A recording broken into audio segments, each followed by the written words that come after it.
Hi guys, welcome back to our video again. So today we are going to test ride this X-ADV 2021. So this is the mud grey. What has been changed is actually this full length sharpened nose design. So pretty slick bike. Under seat storage, you can put one helmet as well. It's similar to the Forza 750. And then you have your fuel cap, where you top up your fuel. It's like the scooter version of the African Twin.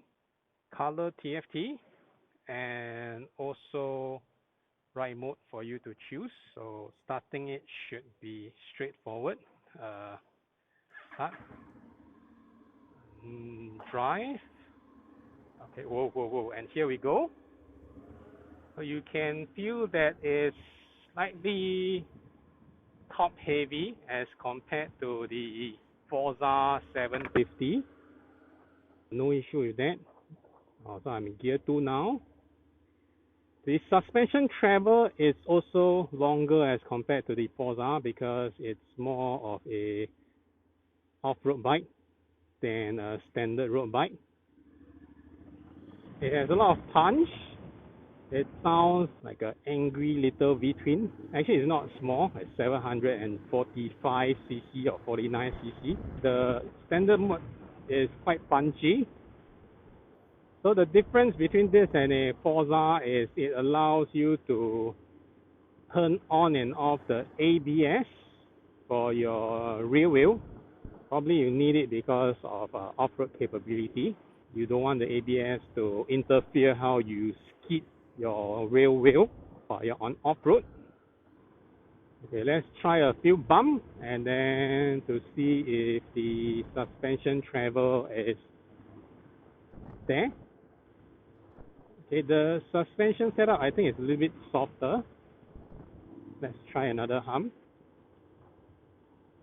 Okay, yeah, the suspension setup is slightly softer, but it's adjustable. So softer is better for off-road. Okay, it's slightly top heavier, but it's not difficult to swivel it around. But when you do cornering,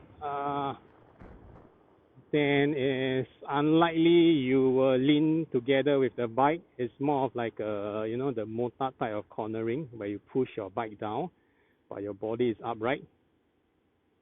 The height is really an issue for riders who are not so tall when they are stopping or suddenly jamming the brakes at uneven flooring. Maybe we should try the rain mode since it's so torquey. Okay, the rain mode is more manageable as in the throttle response. I would say it's good for beginner, so you don't grab a handful. See, even if I grab a handful, it doesn't really spin off. It's just for minus riding. But of course, it's definitely not fun. So it's definitely a burden for shorter riders. So when you're on stationary ground, then that's something that you need to take note of. Okay, let's go.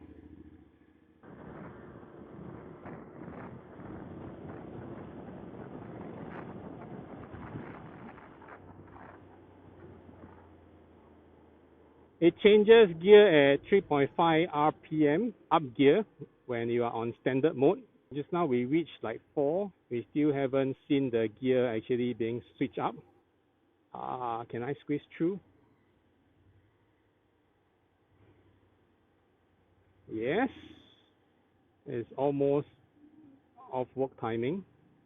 So that's why it's pretty congested now, but it's good because it's able to test the ability of the X-ADV on peak traffic. I am trying to explore when the gear will shift by dropping the gear. Okay, it did shift at 5, I guess. So technically it's a higher rev range before it starts shifting up. So this gives you a longer pull. Now we try to move this to the taller setup. Okay, now we move up. Whoa. There's a dip on the floor, so we almost miss it because this thing is too tall. Basically, not very optimistic about it because the windshield is quite slim. Okay, let's go. Whoa, the pull is strong in sports mode. Okay. The windshield doesn't do a lot. Let's make a U-turn and see how it performs. Okay, this area is quite hot. It heats up like after 20 minutes of riding. I can feel the heat somewhere here when your leg touches the panel. Other than that, you don't feel that the heat is blowing out anywhere onto your foot. As long as you don't touch it, it's fine. So the windshield, I would say, is more of like a sand protection rather than a wind protection because I still feel wind on my helmet, my hands and stuff. So if you are looking for very strong wind protection, then maybe you need to have a aftermarket type of windshield. But we should try it on a highway before we make conclusion. Okay, let us do a U-turn. Okay, not too bad. You can complete it within 2 lanes. If you push it lower like that, maybe you can 1.5. Okay, the brakes are sharp. The initial bite is sharp, which is good. I mean, most of the Class 2 has decent brakes, not like a deal breaker kind of brake.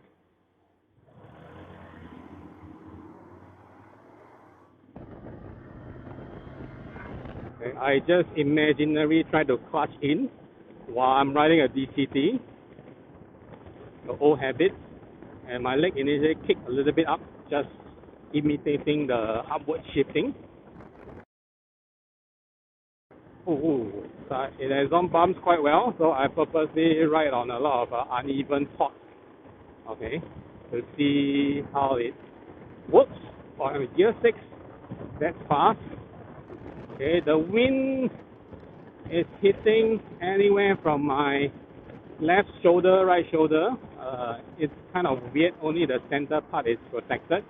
So the gear shifting is really smooth.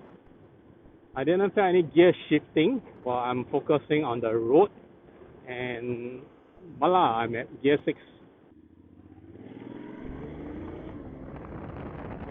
Not sure whether it's true, but I felt that the handlebar is slightly wider. Can we squeeze our way through? Let's see. I think we have to do it lah. If not, it's gotta be forever. Might as well I drive a car. Just do it slowly. And also able to test the stability in low speed. Whoa, whoa, whoa. Not that bad, not that bad.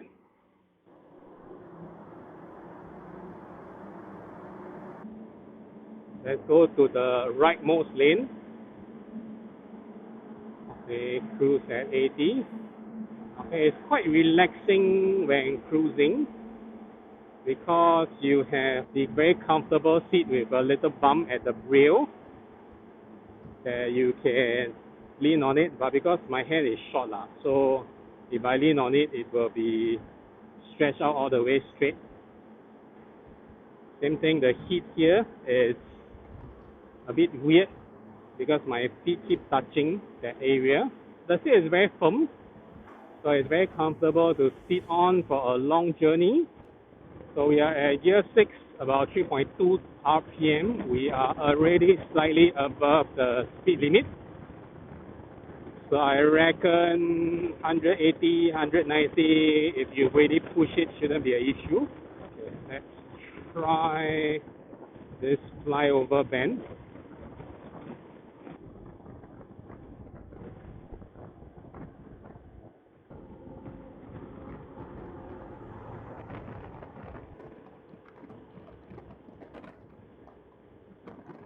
Not that bad, not bad. So it has this quite commanding view because it's tall. I can look over a sedan rooftop, which is nice.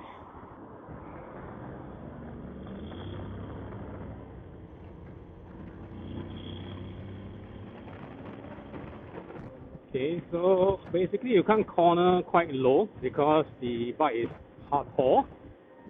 So the lean angle automatically is, I think, slightly less acute. Ultimately, you are sitting high, so you don't really feel that you are going down low. Let's move to the front.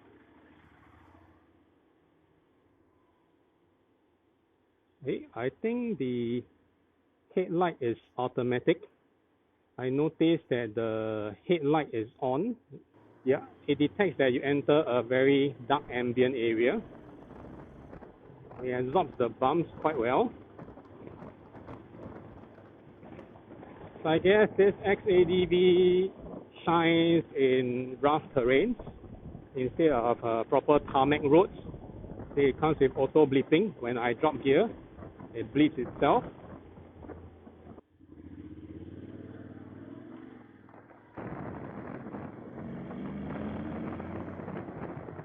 So let's try on the uneven ground again. Okay, it soaks up quite well. Let's make a U-turn.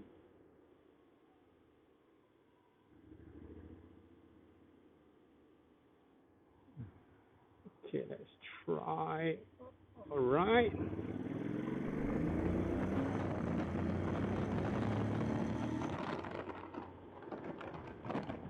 I really like the sound. I'm not sure whether you can hear it, but generally it's very between-like. Okay, amazing. And it has a really small glove compartment here. So see, that's about it, one pump. I guess it's functional only for you to put in your petrol cards and your glove, like a leather glove, those that you can really coil up, or maybe your headliner. So it's a very small compartment. Okay, let's move this down. Oh, I might just keep it.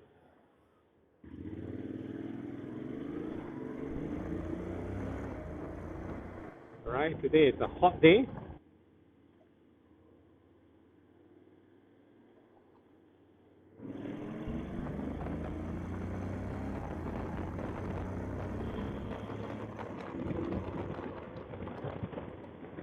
So on standard mode, I realized the engine braking is really smooth. I don't feel any jerk or whatsoever. So let's try if it's the same in sports mode.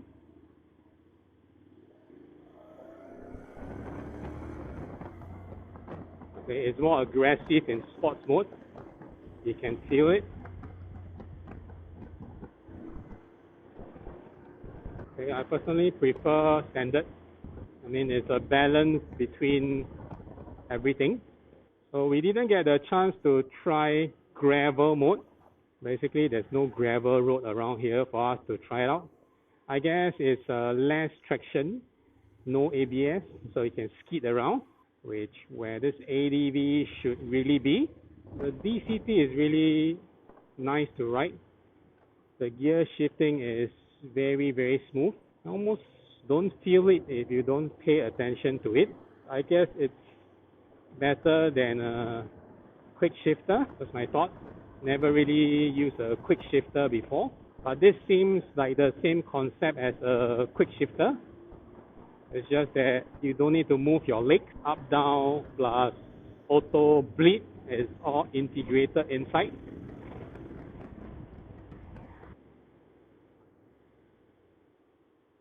Okay, nice brakes.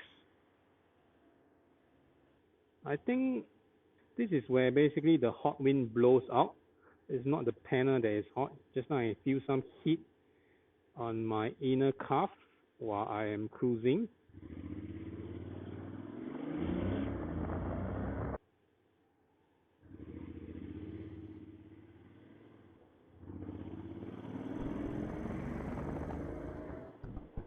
Somehow it feels like riding a cruiser because of your feet position, and also the lean back feel, and also the sound of B-twin roar, but it's a parallel twin. It makes you suddenly just imagine that you are riding a cruiser, which is interesting. But of course, it's a very tall bike. It's very adventure capable. So I would say it's quite versatile also. And this explains why this is one of the best seller for Honda motorcycle. The fuel consumption is 25.5 kilometer per liter. That is very good for a class 2 bike. The fuel consumption is maybe also one of the key reasons why people go for this X-ADV. So it does really automatically turn on the light if you see this green icon here. So it's off now. So in my opinion, why the X-ADV? I would say it's a very versatile bike. It has everything, almost. It's like a hybrid of a hybrid. It's a scooter plus a manual motorcycle which you can switch gear, drag your gears, rev through the RPM.